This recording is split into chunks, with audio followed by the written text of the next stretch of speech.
No teacher will have the kind of influence the father will have. And when the father does not do his job, or the father is prevented from doing his job, then the effect will not just come on the child, the effect will come on the entire next generation. The effect will be on the entire world. وآتاكم من كل ما سألتموه وإن تعدوا نعمة الله لا تحصوها إن الإنسان لظلوم كفار وإذ قال إبراهيم رب اجعل هذا البلد آمنا واجنبني وبني أن نعبد الأصنام. رب اشرح لي صدري ويسر لي أمري واحلل عقدة من لساني يفقهوا قولي. Towards the end of Surah Ibrahim, Allah Azza wa Jal mentions a very famous ayah that many people know. وَآتَاكُم مِّن كُلِّ مَا سَأَلْتُمُوهُ. He has given you everything that you could have asked for. The word sa'ala in Arabic has two meanings. It has the meaning of talab. So a sa'il can be someone who's begging, like on the street somebody's asking for something and demanding something. But sa'il can also be someone who's in need, someone who needs. So if, for example, you need medical attention, but you didn't ask for medical attention, you're still a sa'il. Because a muhtaj is also a sa'il. So there's two kinds of sa'il. Sa'il means someone who asks, but also someone who needs. Allah is not saying here He has given you everything you ask for, because we ask Allah for a lot of things. Somebody asks for more money, somebody asks for better health, and sometimes they get it and sometimes they don't get it. But Allah does say He'll give you everything you actually you need. So the understanding of the word here has to be clear. He has given you everything you could have needed. مَا سَأَلْتُمُوهُ. Then He says, وَإِن تَعُدُّوا نِعْمَةَ اللَّهِ لَا تُحْصُوهَا. And if you were to count the favor of Allah, you wouldn't be able to fully encircle it. Al-ihsa is another word for adad. Adad means to count something. But Allah used two different words for counting in this ayah. Allah said, in ta'uddu. He didn't say, in tuhsu ni'matallahi la tuhsuha. He said, in ta'uddu ni'matallahi la tuhsuha. So in English translation, you can say, if you count the favor of Allah, you won't count it. So it sounds like you said the word count twice. But actually, He used two different words for counting. And so let's, for a moment, understand what that would mean. What's something we can learn from that? Literally counting 1, 2, 3, 4, 5, that's adad. That's adda. So in ta'uddu ni'matallah, if you were to count the favor of Allah. And Allah mentions ni'mah, the singular, ni'mah of Allah, one ni'mah. He didn't say ni'mallah. Ni'mallah would mean all the favors of Allah. But counting one favor of Allah is easy. This is one favor of Allah. I can see that's one favor of Allah. I just counted it. But Allah didn't say, in ta'uddu ni'matallahi lan ta'udduha. Or la ta'udduha. He said, la tuhsuha. Al-ihsa means husat were actually little pebbles. And the Arabs, in the old way of counting, they used to count something and they put a pebble in the bottle. Then they put another pebble in the bottle. And they put another pebble in the bottle. Later on, people put marbles in the bottle, right? And nowadays in the banks, you have, for example, cash machines that count the cash quickly, right? This was the ancient form of counting. But you put something inside and now it's contained. Now it's fully contained, right? This was a record keeping. Ihsa was a kind of record keeping. What Allah is saying is that even if you can count the favor of Allah, one favor, I'm giving the example of seeing, you cannot fully record it. You cannot take full account of it. How many ways did seeing benefit me today? How many ways did seeing benefit me yesterday? Many of you drive. When you're driving your car, if seeing was taken away for 10 seconds, if seeing was taken away in the right moment, what would happen? Well, if you're a surgeon and you're performing heart surgery, and for just a few seconds, the seeing gets taken away. Or you're a pilot landing a plane, and the seeing gets taken away. Just imagine for a moment, can we actually fully account for how much seeing protects us from moment to moment to moment, and how many blessings come our way just from this one favor of Allah? Allah is saying you're not able to fully appreciate even one single favor of Allah. Human beings are full of wrongdoing, and they are extremely ungrateful. Kafar, extremely ungrateful, and kafar from sighat al-fa'al also means they keep being ungrateful over and over and over again. So I remind myself in this khutbah, I remind you of a favor, but 2 hours from now I'll forget again, and I'll become ungrateful again. It's possible. And then I'll be reminded, I'll become ungrateful again. So the ingratitude of human beings keeps happening over and over and over again. Now it's amazing that the ayat of the Quran, Allah says, "Uhkimat ayatuhu," the ayat of His book, the revelations of the Quran are stitched together. So what did Allah stitch this to? He stitched this ayah, immediately after this ayah is the ayah about Ibrahim alayhi salam, towards the end of Surah Ibrahim. Now, Ibrahim alayhi salam, we get two major parts of his life in the Quran. Ibrahim alayhi salam lived to a very old age, but in the Quran, either you learn about him when he was very young, or you learn about him when he was very old. Those are the two times you learn about Ibrahim alayhi salam in the Quran. You don't learn much about the middle life. You only learn about the early life and the very late life. In the late life of, this is going to be about the late life of Ibrahim alayhi salam. And Ibrahim alayhi salam is going to look back at all the favors Allah did for him, and he's going to make a dua to Allah. And that's the ayah that we're learning about now. So Allah is telling us, you can't even appreciate a single favor. But then He takes us to the example of someone who was very grateful to Allah, who was shakir to Allah, shakiran li an'umihi, kama qala subhanahu wa ta'ala, right? He was grateful to Allah through his entire life. So let's see what he does. Allah says, وَإِذْ قَالَ إِبْرَاهِيمُ رَبِّ اجْعَلْ هَذَا الْبَلَدَ آمِنًا. This is, of course, he's very old now. The Kaaba has already been built. The sacrifice story is already done. All of that's over. This is at the very end of the life of Ibrahim alayhi salam. And the Kaaba is already the Mecca is already populated, people are already there, the house is established, everything is done. Now, he says, my master, my Rabb, make this city peaceful. Now that the city has started, Ya Allah, I beg you to make this a place that remains safe. رَبِّ اجْعَلْ هَذَا الْبَلَدَ آمِنًا وَاجْنُبْنِي وَبَنِيَّ أَن نَعْبُدَ الْأَصْنَامِ. And keep me and my children from worshipping idols. Now I told you, all the tests of Ibrahim alayhi salam have already finished. All the tests are over. And after the final test was over, we learn in Surah Al-Baqarah, وَإِذِ ابْتَلَى إِبْرَاهِيمَ رَبُّهُ بِكَلِمَاتٍ فَأَتَمَّهُنَّ قَالَ إِنِّي جَاعِلُكَ لِلنَّاسِ إِمَامًا. When he finished all of his tests, Allah said, I am making you a leader over all nations. All nations. Actually, the Jews claim Ibrahim alayhi salam. The Christians claim Ibrahim alayhi salam. The Muslims claim Ibrahim alayhi salam. They call themselves Abrahamic faiths. Billions of people on the planet have a connection. The wrong connection or the right connection is not what I'm discussing. But they feel they have a connection to who? Ibrahim alayhi salam. And Ibrahim alayhi salam is being told before all of this, I am making you a leader for all humanity. All of humanity. This is after he passed all his tests. What's remarkable is immediately after that, he said, that's great, millions and billions of people, all of humanity, trillions of people even through the generations, all of humanity. What about my children? He didn't ask about millions of people. He just asked about his children. We learned something about Ibrahim alayhi salam that even Rasulullah was told, sallallahu alayhi wasallam. He was told, فَاتَّبِعْ مِلَّةَ إِبْرَاهِيمَ حَنِيفًا. You, Rasulullah, sallallahu alayhi wasallam, follow the religion of Ibrahim alayhi salam. He's a qudwa. He's even an example for Rasulullah, sallallahu alayhi wasallam himself. It's his father. What is the lesson that we're learning from Ibrahim alayhi salam here? If you're really concerned about all of humanity, because now if he's the leader of all of humanity, he's responsible in some way over all of humanity. The only real way to fulfill that responsibility is with your own sons, your own daughters. The first step is وَمِن ذُرِّيَّتِي. After being made the leader, after Mecca is established, after the Kaaba is finished, he's built the Kaaba, he's coming to Allah, and he's telling Allah, Ya Allah, make this city peaceful. Make this city peaceful is for the entire population, not only his children, everybody who lives in Mecca. But then he says, وَجْنُبْنِي وَبَنِيَّ أَن نَعْبُدَ الْأَصْنَامِ. Keep me and my children from worshipping idols. Who did he bring up again? His kids. He didn't bring up the entire world. He didn't bring up the entire ummah. He brought up his kids. The reason I wanted to emphasize this today in this khutbah, in these brief minutes that we have together, is that Allah has emphasized the importance of the role of the father in these ayats. Ibrahim alayhi salam, in the ultimate position of leadership, in that ultimate position, he understands that the first step of that leadership is that I am a father. I have children. I have to protect my kids. And I have to make dua for my kids. And those kids, Ibrahim and Ishaq, both of them are prophets. Both of them are prophets. And one of them, Ismail alayhi salam, helping him build the Kaaba. And we already know the dua, رَبَّنَا تَقَبَّلْ مِنَّا. We already know that dua.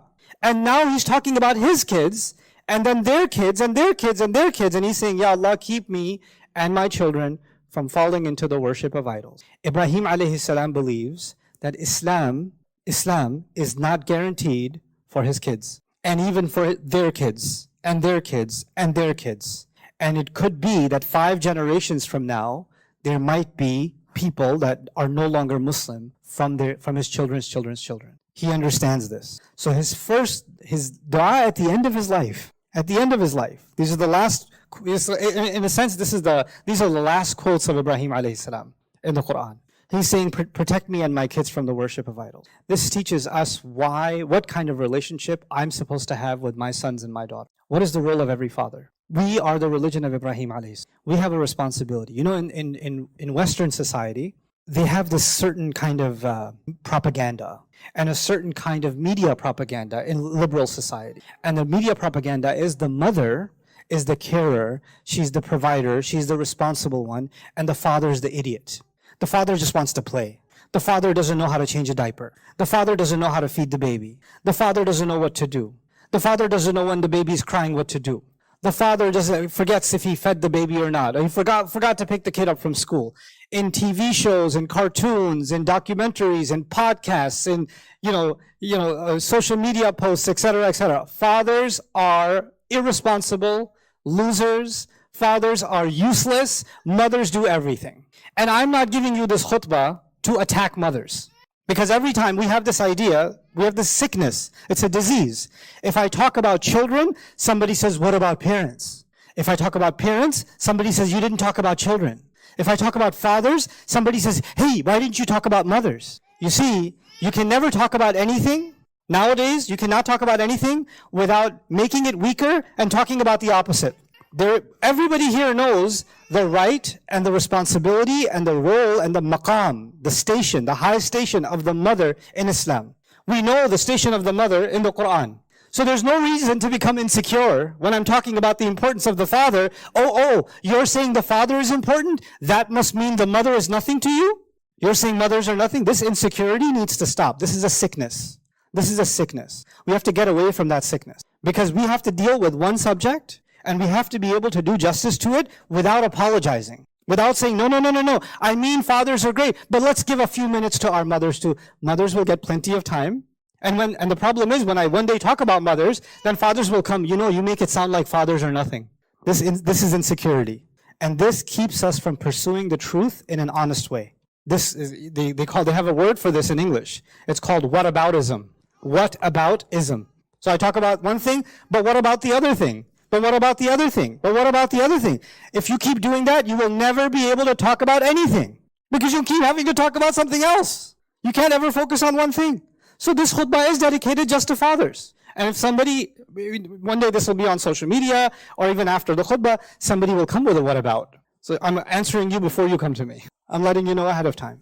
So now, because fathers are portrayed as idiots and they just want to play, and they're not responsible. It's being made to look like fathers are not fit to be parents. The actual parent is the mother. And that's why in Western societies and liberal societies, not just in Europe or America or Canada or Australia, but even in many Muslim countries, if there's ever a divorce or a problem in the marriage, etc., most of the time custody goes to the mother.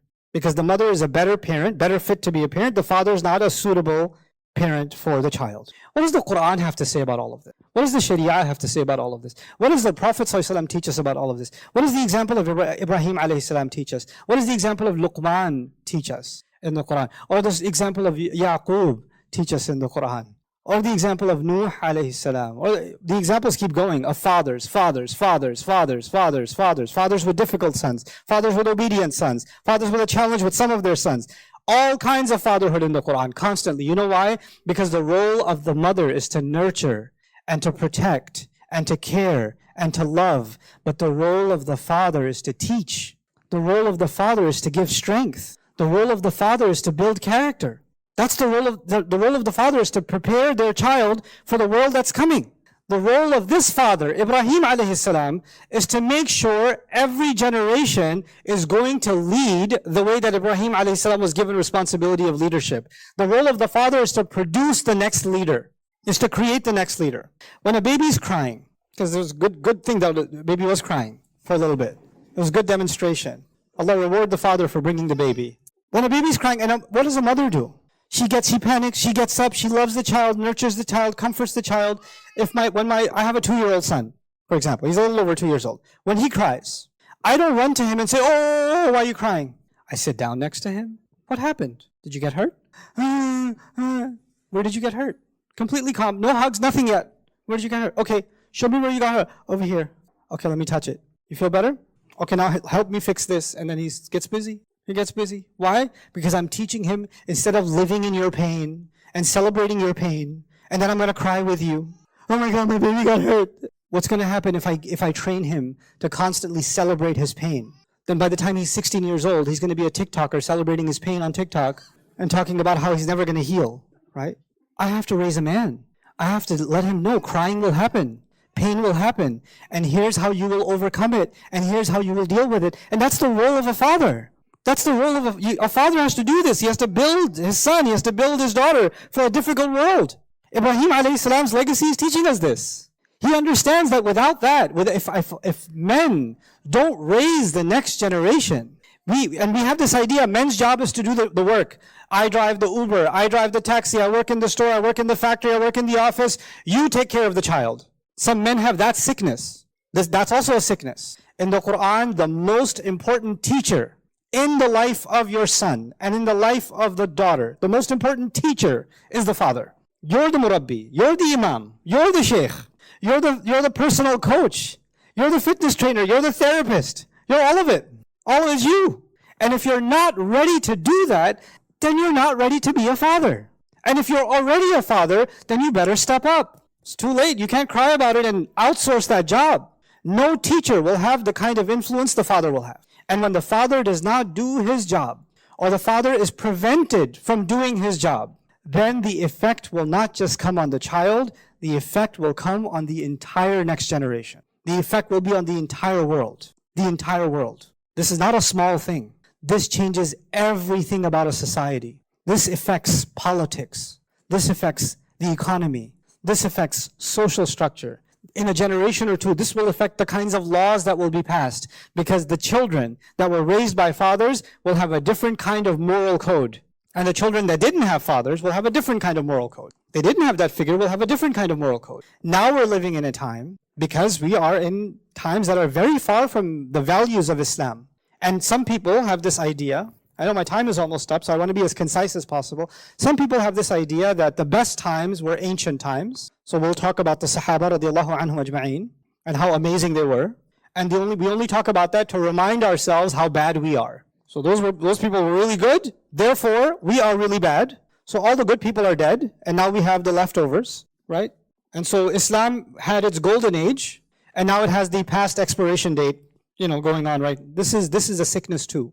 Our deen came to correct and to make better every generation, every nation, every century, every time, every place. Our deen is relevant always. It's never expired. Its values never expired. The problem is that we think that we have to become some special kind of superhuman to be able to do what Islam says. Islam's teachings are very straightforward. They're very easy to apply, and especially with fatherhood, they're very straightforward and easy to apply. You and I as fathers have to be able to have a direct role in the way we educate our kids, especially with their religion, especially with their akhlaq.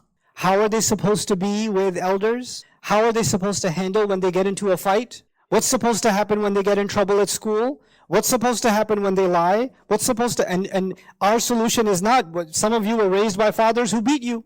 So you say, well, that's tarbiyah of Islam, right? So Islam is right? Rasulullah sallallahu alayhi wasallam has far more authority over the Sahaba than a father has over a son. Rasulullah sallallahu alayhi wasallam is sami'na wa ta'ana ala kulli hal.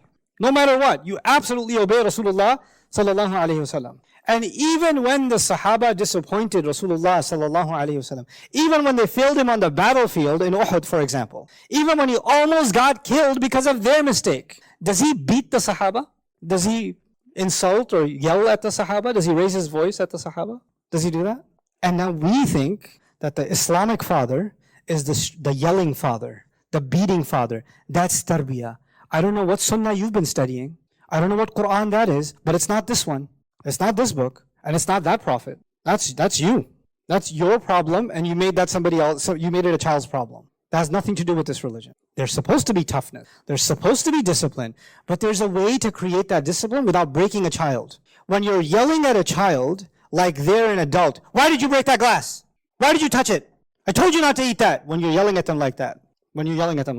As if You expect from them the behavior of an adult. That's what you expect from them. What did you teach that child? You taught them, I better not break that glass because Baba's going to get very angry. The reason is, Baba will get very angry. When that child is 18 years old and he's taller than you, and he's bigger, he's been going to the gym, he's bigger than you, and you've been eating samosas and baklawa and he breaks a glass, and you say, hey, why did you break that glass? He says, don't talk to me like that. Astaghfirullah al-azim. La hawla wa la quwwata illa billah. Oh, I gotta talk to the sheikh. You know, I have rebellious children. No. The only reason you gave him to obey you was to fear you. That was the only reason he didn't obey you because you're worthy of obedience. The only thing that made you worthy of obedience was fear. It wasn't, if you break a glass, my son, you broke that glass, now we're going to clean it together, and here's why this was a bad thing. You could get hurt, and this can happen, and you explain it, and you walk him through it, and you punish him, but punish him with love and discipline, not yelling and screaming. And by the way, we have this principle in Islam, لا يؤمن أحدكم حتى يحب لأخيه ما يحب لنفسه. You know this principle. Is it for one person, 2%, or everybody? That's for everybody. You don't love for anyone else what you don't love for yourself. Would you like to be talked to like that? If you don't love that for yourself, how do you love that for your child? Are these not principles of our religion? You know, كيف يذهب بعقولكم بهذا التصرف? Where does our mind go? أي دين هذا? So what happens when you teach a child when they make a mistake with wisdom, with education, with tarbiyah, with correction, but without this fear and yelling and screaming? Because if that's the way that things get done, then when that child becomes 20, 21, 22 years old, and one day he gets married and his wife breaks a glass, the only way he knows how to correct that situation, you see what he's done? And he might do that in front of a 1-year-old daughter and traumatize that child. You created sickness in the mind and evil for generations because you don't know how to control your temperament. You don't know how to be a father. This is serious. We have to go back to the wisdom that was taught to us, the beauty that was taught to us. I'll leave you with these thoughts.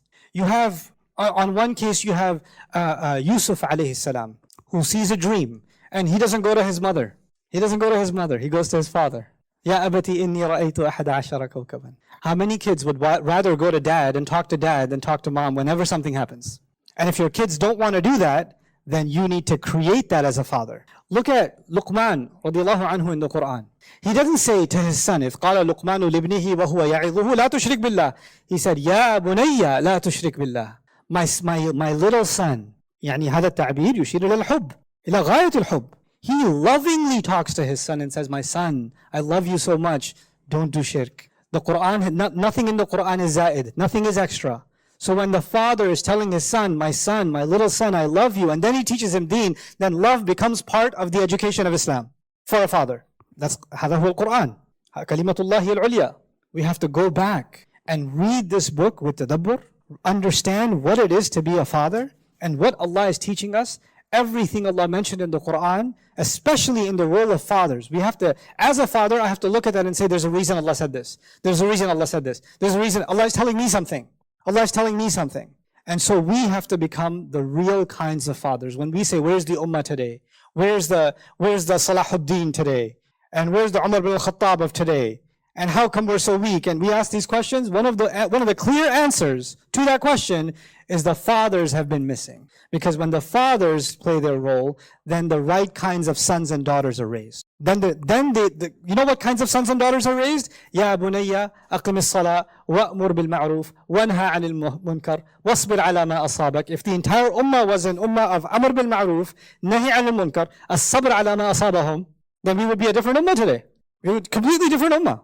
All from what? What a father is giving to the child. May Allah Azza wa Jal make us the right generation of fathers. May Allah Azza wa Jal help us impart the right kind of wisdom and guidance, not just for ourselves, but also especially our children. And may Allah Azza wa Jal allow all of the husbands here, the fathers here, to have the kind of cooperation with their wives, with the mothers of these children, so both of them can give their best to this next generation, so that we can actually become a people that deserve to be in positions of leadership. Barakallahu li wa lakum fil Qur'an al-Hakim wa nafa'ani wa iyyakum bil ayati wa dhikr al-Hakim.